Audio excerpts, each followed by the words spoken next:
नमस्कार। जरा सोचिए, अचानक एक दिन किसी हंसते खेलते परिवार में किसी अपने को लकवा यानी पैरालिसिस मार जाए।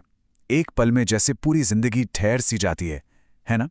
उस वक्त हर किसी के दिमाग में सबसे पहला और सबसे डराने वाला सवाल यही आता है कि क्या अब ये हमेशा के लिए ऐसे ही रहेंगे, या क्या ये पूरी तरह से ठीक हो सकते हैं? आज के इस डीप मेडिकल एक्सप्लेनर में हम इसी सवाल की तह तक जाएंगे।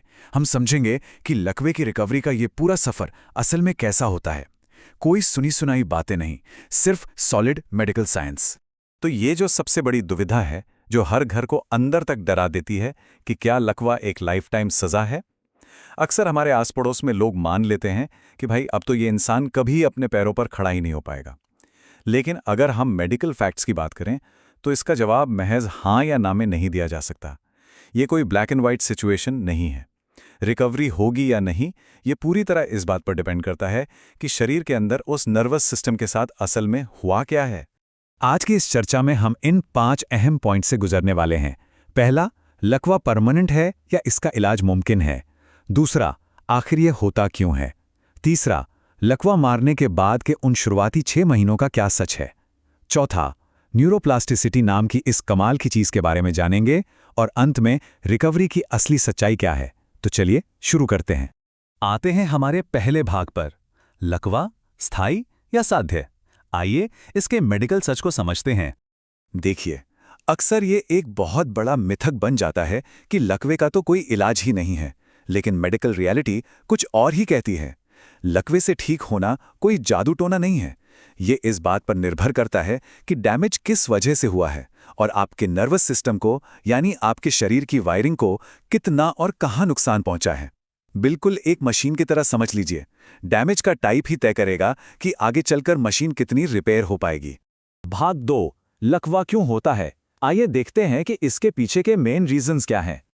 अब ये जो डेटा आप देख रहे हैं, ये सच में बहुत ही चौंकाने वाला है। क्या आपको पता था कि लकवे के 90% मामले शरीर की किसी चोट की वजह से नहीं होते? जी हां, ये सीधे हमारे दिमाग में होने वाले स्ट्रोक या हेमरेज की वजह से होते हैं। केवल 10% मामले ही ऐसे होते हैं जो किसी एक्सीडेंट, गिरने या बाहरी चोट के कारण होते हैं। इसका सीधा सा मतलब ये हुआ कि प्रॉब्लम हमारे हाथ या पैरों में नहीं है, बल्कि हमारे शरीर के कंट्रोल रूम में है। और वो कंट्रोल रूम है हमारा ब्रेन। अब उन 90% मामलों को थोड़ा और गहराई से समझते हैं। इसके 2 मेन विलेन होते हैं। पहला है ब्रेन स्ट्रोक। इसे आप ऐसे समझें जैसे पाइपलाइन में कचरा फंस गया हो, यानी खून का थक्का जम जाता है और ब्लड सर्कुलेशन रुक जाता है। दूसरा है ब्रेन हैमरेज। ये तब होता है जब प्रेशर से दिमाग के अंदर खून की नली ही फट जाती है। दोनों के काम करने का तरीका अलग है, लेकिन रिजल्ट बिल्कुल सेम है। दिमाग का वो हिस्सा डैमेज हो जाता है जो हमारे हाथ पैरों को सिग्नल भेजता है, और बस इंसान को लकवा मार जाता है। अब उन 10% मामलों की भी बात कर लेते हैं जो किसी एक्सीडेंट या चोट की वजह से होते हैं। इसमें 2 चीजें हो सकती हैं। मान लीजिए चोट इतनी गहरी थी कि रीढ़ की हड्डी ही टूट गई, यानी स्ट्रक्चरल डैमेज हो गया। इस केस में रिकवरी बहुत मुश्किल होती है और अक्सर ये स्थायी यानी परमानेंट हो जाता है। लेकिन अगर रीढ़ की हड्डी सिर्फ सूजी है, उसमें इन्फ्लेमेशन है, तो घबराने की बात नहीं है। ये पूरी तरह से ट्रीटेबल है और इसमें बहुत ही शानदार रिकवरी देखने को मिल सकती है।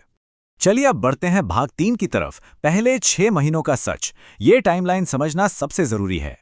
एक स्ट्रोक के पेशेंट की जर्नी को अगर आप टाइम के हिसाब से देखेंगे तो एक बहुत ही अजीब पैटर्न नजर आता है। पहले दिन जब स्ट्रोक हिट करता है तो नर्वस सिस्टम हिल जाता है, डैमेज हो जाता है। इसके बाद के पहले 6 महीनों तक जब पेशेंट इलाज कराता है, फिजियोथेरेपी लेता है, तो शरीर बड़ी तेजी से रिकवर करता है। सब खुश होते हैं। लेकिन फिर आता है सबसे डरावना मोड़। 6 महीने बीतने के बाद अचानक से रिकवरी रुक जाती है। एक ठहराव सा आ जाता है जहां नॉर्मल दवाइयां और रेगुलर ट्रीटमेंट असर करना ही बंद कर देते हैं। अब आप सोच रहे होंगे कि भाई ऐसा अचानक क्यों हुआ? इसी सवाल का जवाब है हमारा भाग 4, न्यूरोप्लास्टिसिटी। ये हमारे मस्तिष्क की अपनी हीलिंग पावर है। तो वो 6 महीने बाद वाला ठहराव क्यों आता है? इसका सीधा सा जवाब है एक मेडिकल टर्म जिसे कहते हैं न्यूरोप्लास्टिसिटी। आसान भाषा में कहें तो ये हमारे दिमाग के अंदर बैठा एक नेचुरल डॉक्टर है जो खुद ब खुद डैमेज को रिपेयर करता है। लकवा होने के दिन से लेकर अगले 6 महीनों तक ये इनबिल्ट डॉक्टर फुल स्पीड में काम करता है। इसीलिए शुरुआती महीनों में जादुई रिकवरी दिखती है, लेकिन 6 महीने बाद ये नेचुरल प्रोसेस अपने आप शटडाउन हो जाता है, सो जाता है। और यहीं पे सबसे क्रूशियल पॉइंट आता है। जब ये 6 महीने की नेचुरल हीलिंग विंडो बंद हो जाती है तो सुधार एकदम रुक जाता है। अब अगर आपको इसके बाद भी अंगों में मूवमेंट वापस लानी है तो उस सोए हुए डॉक्टर को, यानी उस रुकी हुई न्यूरोप्लास्टिसिटी को जगाना पड़ेगा, उसे रीस्टार्ट करना पड़ेगा। और इसे दोबारा चालू करने के लिए अब सिर्फ घरेलू नुस्खे काम नहीं आएंगे। इसके लिए एक बहुत ही स्पेसिफिक और एक्सटर्नल मेडिकल सपोर्ट की जरूरत होती है। ये थ्योरी असल में कैसे काम करती है, आइए एक रियल लाइफ एग्जाम्पल देखते हैं। मयूर जी की कहानी सुनिए। इन्हें फरवरी में स्ट्रोक आया था। पूरे 1 साल तक इनकी बॉडी में कोई प्रोग्रेस नहीं थी। शरीर जैसे फ्रीज हो गया था। वो 6 महीने वाली विंडो बंद हो चुकी थी। लेकिन जब सही मेडिकल सपोर्ट देकर उनकी न्यूरोप्लास्टिसिटी को रीस्टार्ट किया गया तो सिर्फ 2 महीने के अंदर रिजल्ट सबके सामने था। वो खुद बताते हैं, पहले कोई मूवमेंट नहीं था और अब उंगलियां काम कर रही हैं, एकदम फर्स्ट क्लास चल रहा हूं। है ना कमाल की बात। ऐसी ही एक और बहुत ही इंस्पायरिंग कहानी है प्रदीप जी की। इन्हें स्ट्रोक हुआ था और जब MRI स्कैन हुआ तो पता चला कि अरे, इन्हें तो पहले भी एक साइलेंट स्ट्रोक आ चुका था जिसका पता ही नहीं चला। 7 महीने तक इनके हाथ पैर में 0 मूवमेंट था, बिल्कुल शून्य। लेकिन फिर वही हुआ, जैसे ही सही मेडिकल सपोर्ट से उनके ब्रेन के सेल्फ हीलिंग प्रोसेस को ट्रिगर किया गया, रुका हुआ विकास फिर से चालू हो गया। और जो इंसान 7 महीने से बिस्तर पर था, आज वो एक छड़ी के सहारे खुद चलने लगा है। अब हम आते हैं इस एक्सप्लेनर के आखिरी और सबसे जरूरी हिस्से पर, भाग 5, रिकवरी का असली सच। इन मोटिवेटिंग कहानियों के बीच हमें थोड़ा प्रैक्टिकल और यथार्थवादी भी होना पड़ेगा। मेडिकल सोर्सेज के हिसाब से एक बहुत ही इंपॉर्टेंट नंबर है 90%। लगभग 90% पेशेंट्स एक बहुत ही शानदार रिकवरी अचीव करते हैं। लेकिन यहाँ एक छोटा सा कैच है।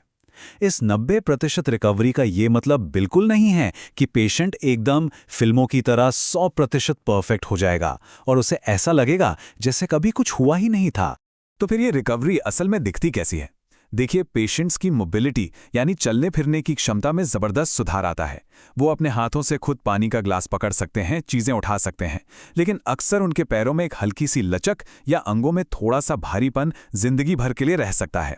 और हमें यह समझना होगा कि लकवे जैसी जानलेवा और गंभीर बीमारी को मात देकर अगर कोई इंसान एक हल्की सी लचक के साथ भी अपने पैरों पर दोबारा खड़ा हो पा रहा है तो ये अपने आप में एक बहुत बहुत बड़ी जीत है।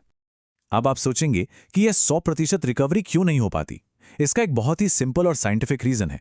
हमारा ब्रेन अपनी पूरी क्षमता लगाकर कितनी रिकवरी कर पाएगा, ये इस बात पर डिपेंड करता है कि डे 1 पर जो स्ट्रोक या हेमरेज हुआ था उसका साइज कितना बड़ा था। सिंपल सी बात है, अगर डैमेज छोटा था तो मशीन पूरी तरह रिपेयर हो सकती है। लेकिन अगर डैमेज बहुत बड़ा था तो ब्रेन की हीलिंग के बावजूद शरीर में वो थोड़ा भारीपन या लचक एक निशान की तरह बाकी रह जाती है।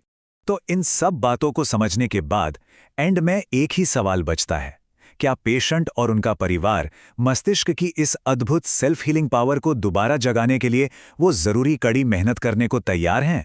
मेडिकल साइंस साफ कहता है कि अगर सही डाइट मिले, लगातार एक्सरसाइज हो और एक प्रॉपर मेडिकल सपोर्ट का साथ हो तो हमारा ब्रेन खुद को सच में रीवायर कर सकता है।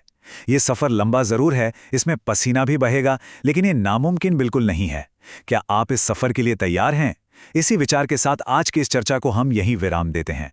याद रखें, सही जानकारी ही सबसे बड़ा इलाज है।